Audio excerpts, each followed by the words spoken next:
Hello, আমি কিন্তু super excited. তোমার কথা শুনে বোঝা যাচ্ছে। এই ছেলে, তুমি এক্সাইটেড না? এক্সাইটেড না হলে এরকম পিচ্ছি একটা মেয়ে পাল্লায় পড়ে এসব করি। আচ্ছা, একটা কথা মনে পড়লো, বার্থ সার্টিফিকেট তুলছো? জি, আমার হাতে। আচ্ছা শোনো, তাহলে আজকে বিকাল 4টায় দেখা হচ্ছে। ওকে বাবা, কিন্তু ফোনে এত কথা বলো না, তোমাকে না করছি না।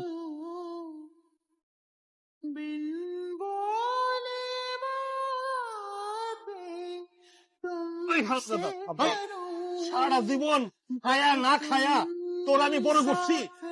বড় হইয়া তুই একটা মায়ের বিয়ে করলি, এমন একটা মায়ের বিয়ে করলি যার বয়স 18 বছরের নিচে, আর ওই মায়ের তো দিছে বলটি। এখন ওই মায়ের বাপের মারা গেছে থানায় কেস করতে। যদি থানায় কেস করে, আমার তো সরকারি চাকরি, আমার চাকরি থাকবো। দাদা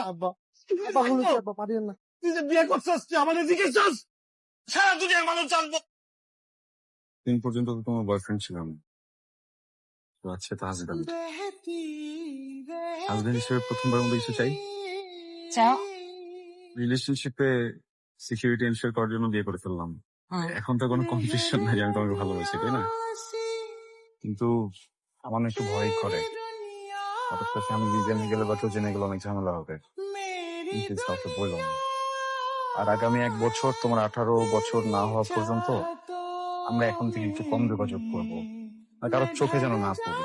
হ্যাঁ, কথা বুঝতেছ না তো?